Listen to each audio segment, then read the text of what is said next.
Welcome to MojoPlays, and today we're turning around and there's a giant Xenomorph, or a creepy android, or a steaming pipe exploding with flames. Whatever it is, I pooped myself.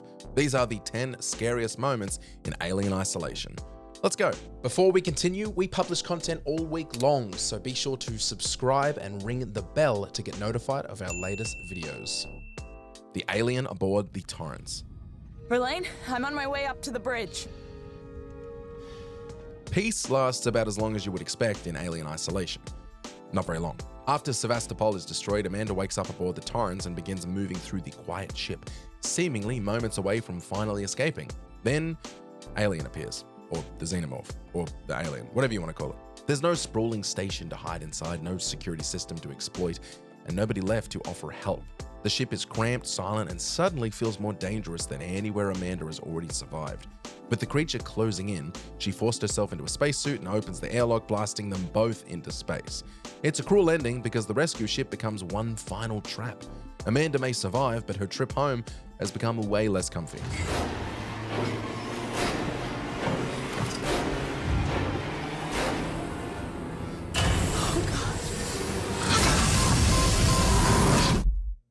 Dr. Kuhlman opens the door.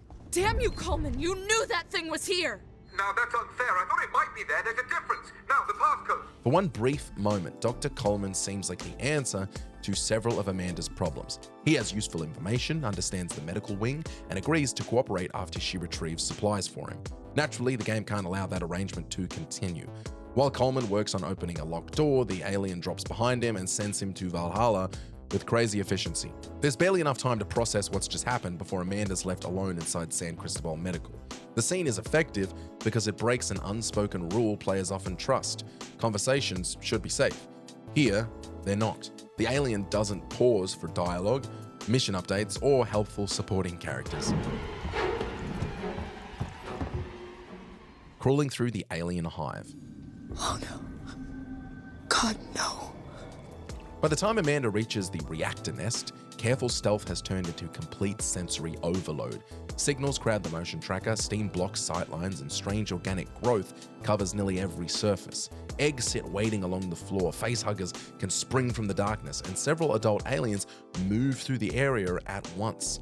Even the walls are disturbing, as cocooned victims can still be heard suffering inside them. The flamethrower provides some protection, but every burst wastes precious fuel and may attract another creature. Earlier encounters encourage players to study one threat and plan around it. The nest removes that comfort entirely. Danger can arrive from the ceiling, the floor, a nearby egg, or even behind you. Why? Because alien, that's why.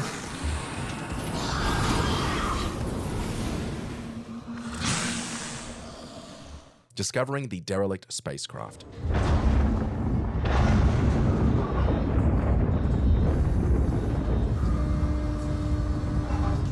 Nothing needs to chase the player during Mission 9, Marlowe's expedition, because the destination is frightening enough. Marlowe's crew follows a strange signal across LV-426 and enters the ancient alien vessel seen in the original Alien. The enormous interior is empty, silent, and clearly built by something far beyond human understanding. After discovering the fossilized space jockey, the group continues downward toward a chamber filled with eggs. Anyone familiar with the film already knows what Catherine Foster is about to find, and that knowledge creates the entire tension of the scene. Every step feels like another chance for someone to turn around, yet nobody does. When Foster approaches an opening egg, the game's not trying to surprise the audience. Instead, it makes players watch the exact mistake that will eventually spread disaster across Sevastopol.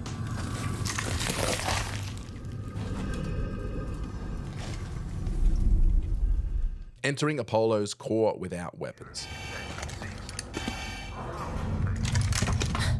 I'll bet.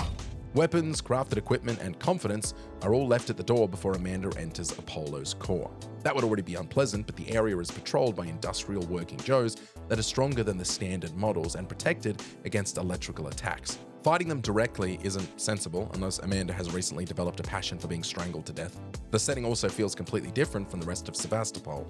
Instead of broken corridors and flickering machinery, the core is bright, clean, and disturbingly organized. Apollo speaks calmly while directing Amanda through security systems designed to resist human interference. That contrast creates the real horror.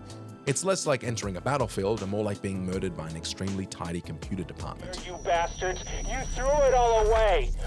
F you and f your company. The first Facehugger attack. A tiny screech from somewhere near the floor suddenly gives players a brand new reason to panic. Facehuggers are smaller than the adult alien, but they're also faster, harder to spot, and capable of killing Amanda almost instantly.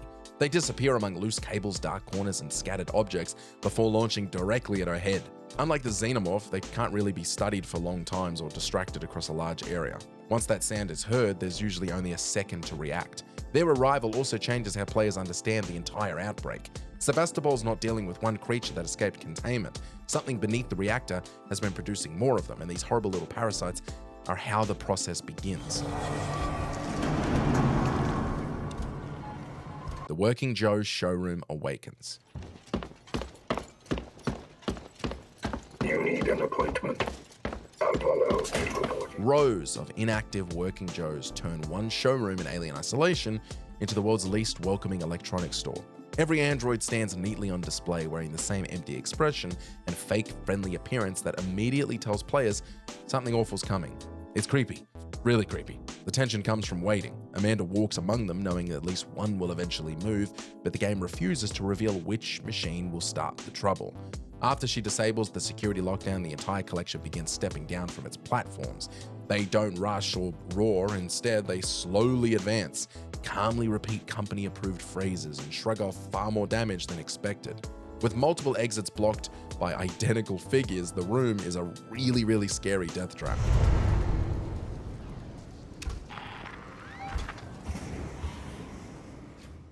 Escaping after purging the reactor. Destroying the reactor nest sounds like the point where Amanda finally gets one over on the aliens. She overloads the cores, sets the hive ablaze, and briefly turns Sevastopol's worst secret into a giant barbecue. Unfortunately, the creatures are not especially grateful. Several aliens swarm the reactor as Amanda races across exposed walkways, climbs ladders, and searches for the lift with almost nowhere to hide. Flashing red lights, shaking machinery, and collapsing structures make it difficult to follow their movements. Running feels necessary, even though the game has spent hours teaching players that running's basically a dinner bell. The escape's not a victory lap. It's Amanda fleeing after setting fire to an enormous hornet's nest, except the hornets are 8 feet tall and considerably less open to negotiation.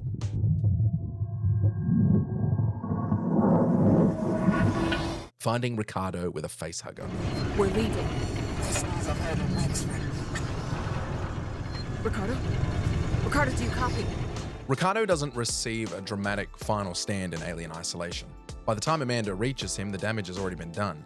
He sits motionless with a facehugger clamped around his head. And when it eventually falls away, it won't be a relief. Players know exactly what the creature has left behind. That makes the scene far worse than a sudden death. His voice has been one of Amanda's last connections to another living person, offering directions and a little comfort through the radio. Now she can only watch his lifeless body. No alarms sound and nothing gives chase. The game simply allows the horror to settle in, which feels far crueler. Ricardo? Oh God. The alien descends at the transit station. For hours, Alien Isolation keeps its main attraction hidden, which almost starts to feel rude.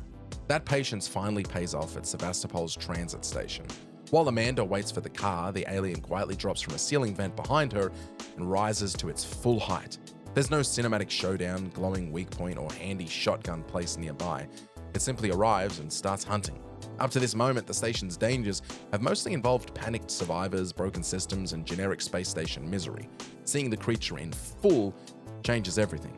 Even worse, the transit car takes forever to appear, leaving Amanda trapped in the open while heavy footsteps move nearby. This is where the game stops hinting and properly begins the nightmare.